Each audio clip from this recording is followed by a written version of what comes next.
Gi-instructionan ko nga sa stage daw ko kay mubo daw kong tao. Unsa man ni si Uyo taas din eh. Anyway, na-remind ko sa istorya ni Congressman Alan nga the voice of the people is the voice of God. This reminds me dito sa panahon ni Jesucristo. Pag-ingon nila, unsay gusto niyong himuon ni ining Jesucristo. Ning syagit ang tao, ilansang sa cross. Una usakay atong panid-an ang syagit sa tao kung insakto ba. Kinahanglan na ay mugiya sa ilang syagit. Yes! Anyway, di ko magdugay kay bulahan kita karon nga doon na kita duha ka mensahero. No? Primerong mensahero is usa ka batan-on. Nalipay ko kay anak o pastor.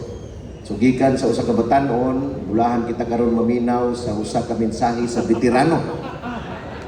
So gwapo ning mensahe karon balanse kayo. Gikan sa batan-on ngadto sa di po tiguang ni veterano lang. No, ang atuang sunod nga speaker siya ang amuang vision keeper sa Jesus Christ is Lord, One Body of Christ Unification Movement. Ako is buhing saksi ni ining iyahang paningkamot sa pagsunod sa mando sa Ginoo bisan kadtong pandemya. Wala kini nakapugong sa iyaha sa paglakaw sa bisag asang kaparti sa Pilipinas para lang pag-reach out sa mga tao na dapat makadungog sa pulong sa Ginoo. Without much ado, please help me welcome our chairman sa Jesus Christ is Lord, One Body Unification Movement. Please welcome Bishop Benz Lumasa.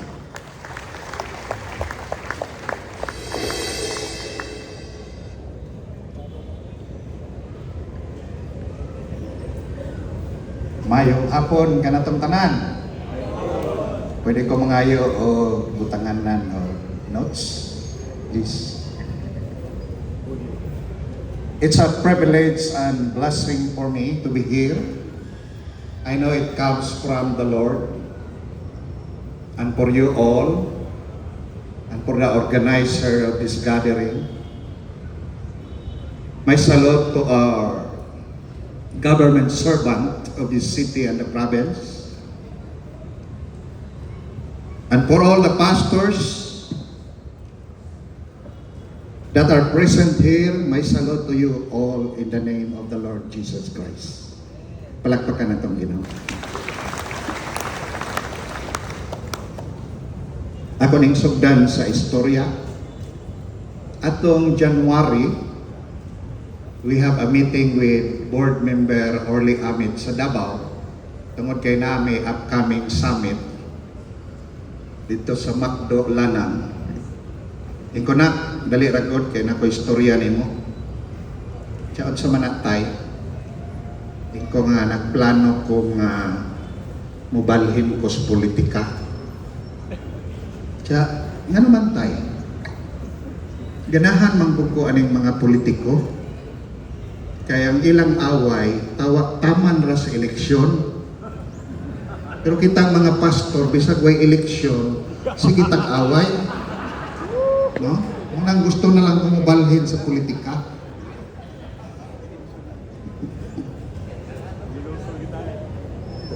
Wala man siguro na sa Davao del Norte.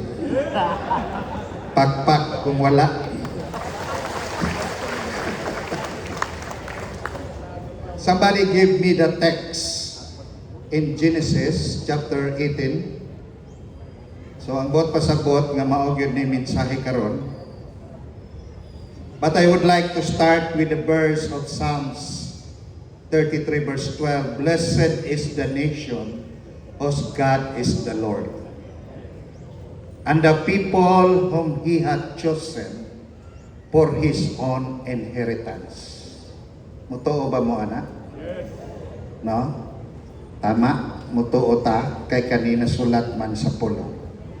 Since this is a pastor's congress, therefore pastors think and put it in your mind today that you are in the Congress. And we have some rules. Kaya mga congressman na may rules. And we have some manuals. So ang atong manual karon mao ang pulong sa Ginoo. So whether you like it or not, because it is written in the manual, maminaw ta ug mutuman ta. Walay ni Amen na pastor. May pa ang gobernador ni Amen. Nagkambyo na lang siguro mo. No? Ingon man si James Guling, take your time. Sige. Nakapamainit man kudaan, okay ra. No? Kanina sa Davao, traffic kayo, nagdali ko, paspas kaya mong biyahe. No? Nya, nagkulba-kulbaan ko kay ulan lagi. Nya, giubertikan ko isa ka, kusog po kayo nga sakyanan. Ako siyang giguko, di na ko maapsan.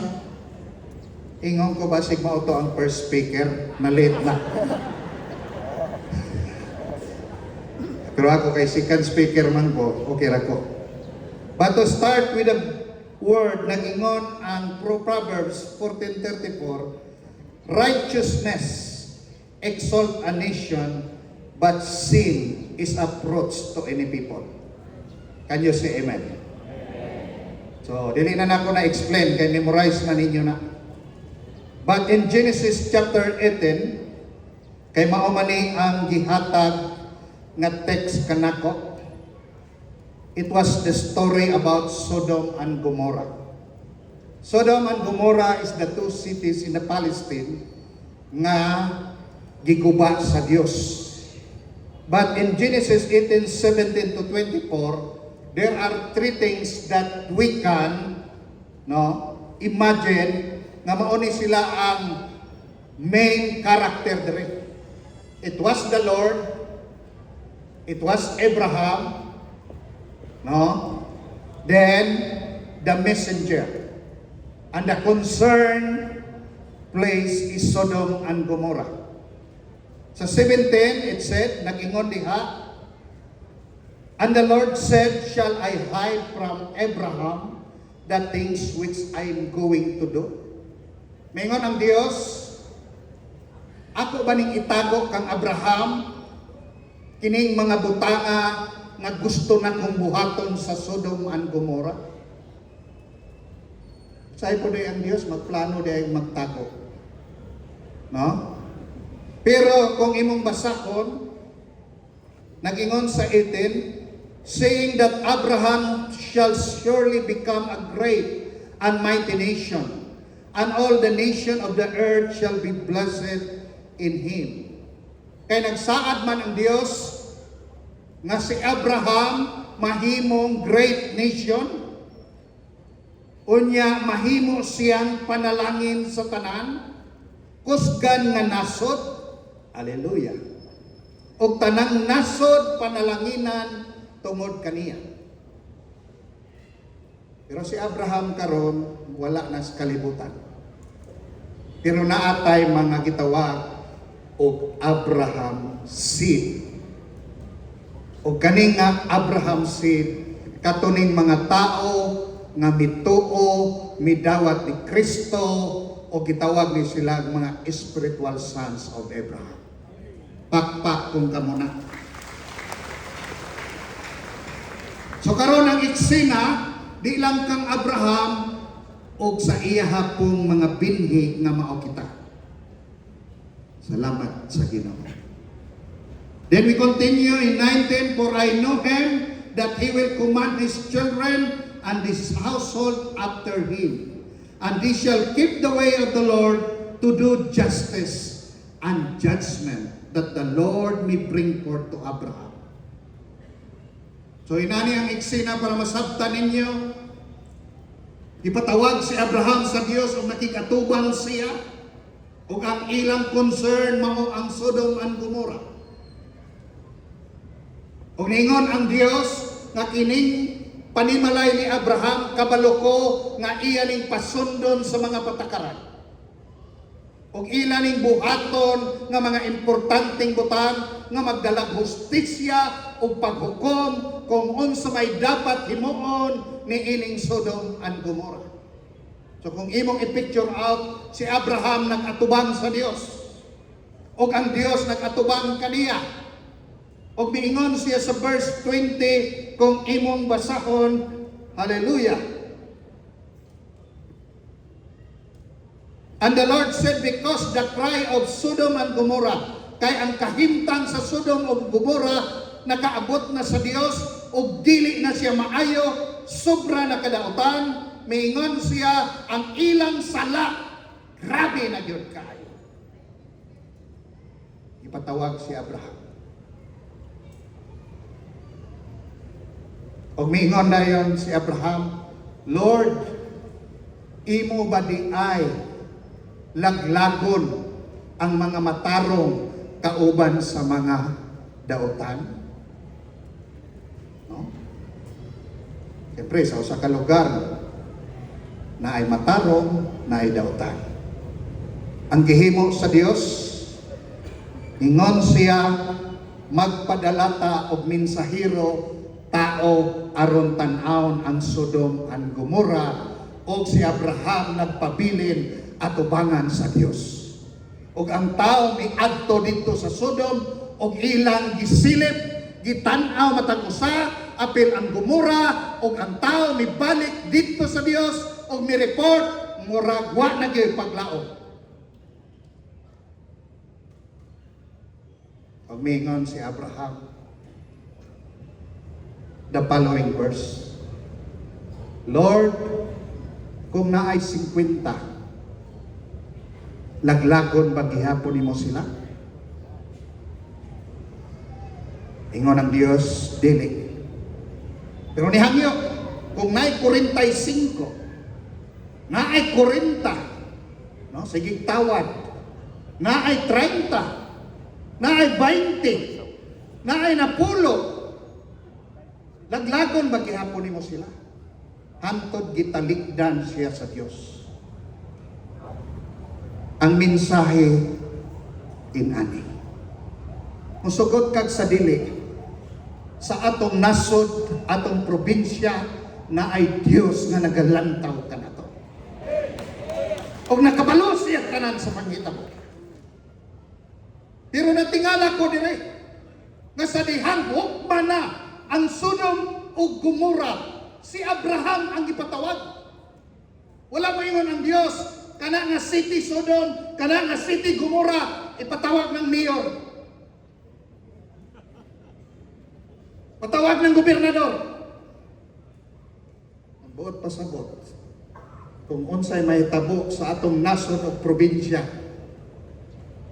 dili si Gobernador Basulod, dili si mayor, ang seed ni Abraham nga ikaw o ako nga magtotoo sa Ginoo. Hallelujah! Hallelujah! Motoo mo? Motoo mo? Nasa Biblia. Therefore, ang tawaran, ang negosasyon, wala sa mga congressman. Naa sa mga pastor. Amen, pastor? Amen, pastor? Ingon si Abraham, no? Pwede bisag 50 lang, no? Isa ka syudad, 50, na kay makitang matarong. Ingon ginawa, ko'y nakita 50. 45, Lord. Murag wakod. 40, Lord. Wag hapon. 30. Wag hapon. 20, Lord. Wag lagi. Therefore, kita di ay ang negotiator. We can negotiate to God with regards to our city, with regards to our province. Mao na kung may mahitabo sa probinsya, may mahitabo sa siyudad, ayaw basula ang politiko, basula imong kagalingon. Pagpak kung mutuo ka. Amen? Mao na, Gob, Vice Gob, Board Member, Pag kini mga pastor, dili na gali mo badlongon kung naamoy nahimong mali, magduda na ka. Dili na na pastor, basig kolektor na na. Oh, gusto maghatag nasod nga mataro. Amen? Dili magsugod sa gobyerno. Magsugod sa pastor. Magsugod sa binhi ni Abraham. Amen? I don't know if I correct. President Lincoln, kung mao ni ang iyaha ni, that government is of the people, by the people, and for the people. Amot lang, kung tama ka, kung mali, kung mo mahimo, kahit ako na may nakatindog na rin. No? Sa ataw pa, kita man day ang gobyerno, dili ta sige magyamot mo sa gobyerno kung sa ilang mahimo nato. Kita dapat ang muhimo aron makapaayo sa gobyerno. Amen? Dili ta mayo kasi naihatag, may madawat. Dili, itay mo hatag. Hallelujah! Gamay na ni Pakpak, pag inunan ko kitay mo hatag.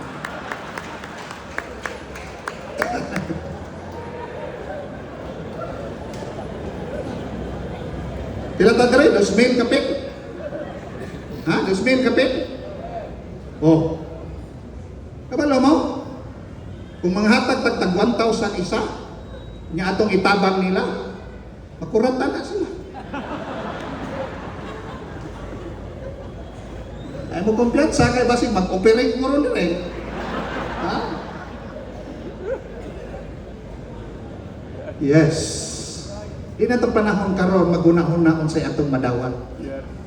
Ang atong unahon-naon unsa na atong matabang para sa atong gobyerno. Amen? Hallelujah. Mo nang ako na lang po ko mag-artista, nagpastor na lang po ko. Ngayon man to si Reverend Jopit ganina na wa daw siya mag-artista. Sa bagay, ngayon man po siya mag-artista, gwapo man siya. Pero daghang pastor gwapo. Wala mag-artista, nagpastor. Murag tulora.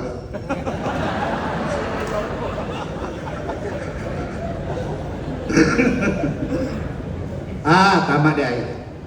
Ang uban nag-bishop na. Kaya palakpakan na itong Ginoo. So to continue with the blessing and the message of this scripture. Ang buot pasabot ani, nganong gipatawag si Abraham, kay morally depreciated na ang Sodom and Gomorrah. Wa na mo pasar sa standard. Mao na nga naay negotiation. Mao na pastors, leaders, I encourage you to arise, to stand in regards to the Word of God. Hallelujah! No? Sa unity, it's okay, no uniformity. Kaya ako ga-share yung unity. Unity is not uniformity, but unity in diversity. Lahi-lahi kang prinsipyo, lahi-lahi taog mga pagtulunan, lahi-lahi tag karatula, sultian ta ka, why problema, lahi-lahi ta nga grupo, basta usalang atong Ginoo o maoray iwali nato, kay maoranay makapausab ning atong nasod ug atong probinsya. Hallelujah!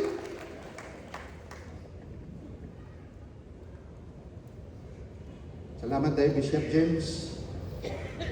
Ikaw may hinungdan siguro na ako dire. Kung na mo'y reklamo, dito rin siya, ayaw ko kapila. Ha? Kaya yara kong i-imbitar dire. No? So karon mga igsoon, it remain a challenge for us, pastors. You know, in the Old Testament, it is the prophet who will advise the king. Pero sa kadaghan ako nakita ron, it is the king who will advise the prophet. May probinsya di ko magsaba. Nag-away ang mga pastor. Ang nagpatawag mayor. Gihusay sila. Hallelujah! Ha? dapat kita ang mutambag nila, mugiya nila, kang ilang panghuna-huna perme nga maplastar ang gobyerno, maplastar ang pinansyal sa probinsya, ang ilang huna-huna perme nga ang mga tao magkahiusa, una sila'y mga kakulangon, normal may kay tao man sila, pero kung naa ka nga propeta, alagad sa Dios sa iyang kiliran, makatambag ka, makagiya ka, nga tanan pagabuhaton sa gobyerno, sa probinsya, makapahibaya sa atong buhi nga Dios. Glory to God. Usok kayo mo pakpak, mubalhin na lang kong puyo tako. No? Kaya dito sa Davao, ginaaway pukos mga pastor dito. Mama ni maka-live na, ay makadungog. Hallelujah. Pero kaning nga message, karon lang ko nagwali ani, di ko ganahan ani. Kanang Sodom ang Gomora kay linaglagay manggod. No? Gusto man gud nako tong dinasigay. Pero salamat, Reverend Jupit, perte naman gid yung dasika. Amen? Laglagon mo nako karon.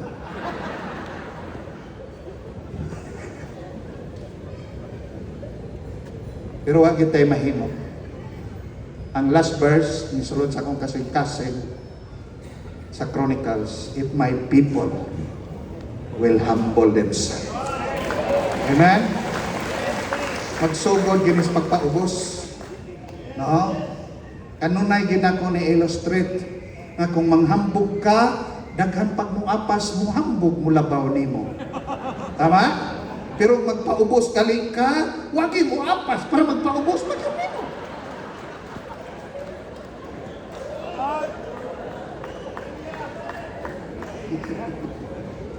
Magpaubos na lang ta. Kaya bisag kung saan itong pataas, napamanggay labaw taas na to ang atong buhi nga Dios. Amen? Oh. Pero di na ko mo balhin sa politika. Magpapili na kong pastor. Ang say meanings pastor? People are saved through our Redeemer. People are saved through our Redeemer. People are saved through our Redeemer. Amen? Oh, panang moabot na gani ng takna nga medyo delikado ng panggobyerno, ayaw ikuan. Criticize ninyo, pastor. You pray. Gisugot ta to pray for the government, to pray for our leaders, and don't blame them. Naghanag kay krimen. Ato dayong ipasol sa gobyerno. Kabalo ba mga tanang kriminal na isimbahan na? Ha? Gika na dito. And what you are doing. Diba? Dumdum ko sa kong mama sa una kay bugoy kay ko. Sige lang ko kabunalan sa kong papa. No? Insya ikaw. Kaya pinakabugoy man ko sa tanan mo igsoon. Namaya ko igsoon ni sa mo ingon na. Simba dito. Aron mabutan ka. Muna ang tanan bugoy nagtapok na simbahan. Ang problema sa pastor na upaw. Oh. So di na ito i-blame ang gobyerno. Kay tanan tao ni agi ginagsimbahan. Wagi mo imin nga pastor, oh grabe po bay. Pareho ba itang tanan hawa baya po na akong i-accepted akong kaugalingon. No? So kita gid ang gitawag seed of change. Catalyst of change. Kung gusto ka mausab ning siyudara, sugdi sa imong kaugalingon. May nanuktok sa sakyanan, kanang sa mga traffic light. Oh. Pag-abri niya, kaila ang badyaw nga pastor. Pero wa kabalo ang pastor, nakaila ang badyaw. Kanang ano badyaw?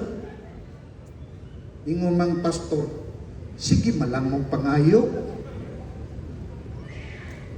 Ingon po ang badyaw, ikaw gali pastor, sige lang kag-solicit sa mga politiko.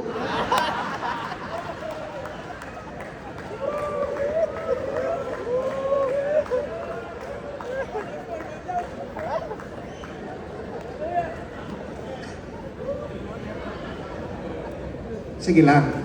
Namatay ka ng panultihon. What you see, what you hear, leave it here. Adi na nato ni pagawas. Kita-kita lang god. Ha? Oh, wa mo bukoy ngalan dimension. Ha? Pero kabalo mo, mubalik yun ta sa gingon sa Ginoo. Nga kung magpaubos lang ang akong katawhan, maghinulsol, mutalikod sa ilang daotang binuhatan, ako makadumog sa langit. Amen? Kung ingon siya, akong ayuhon, pasayloon sila, ug akong ayuhon ang ilang kayutaan. Hallelujah. Para nas tanan. Dili lang na sa pastor, believers, tanan, no? Citizens of the Philippines, apel, no? Ora gyud na buhaton. O karong hapon na wa man ni maapil sa kong plano. Pero sugda na to sa atong kaugalingon. Okay ba mo? Nga pastor? Okay mo manluhod ta, nya maghinulso ta atubangan sa Dios? O sige, dali na. Somebody, kung naikuan niya, music. O di na, manindog ta, nya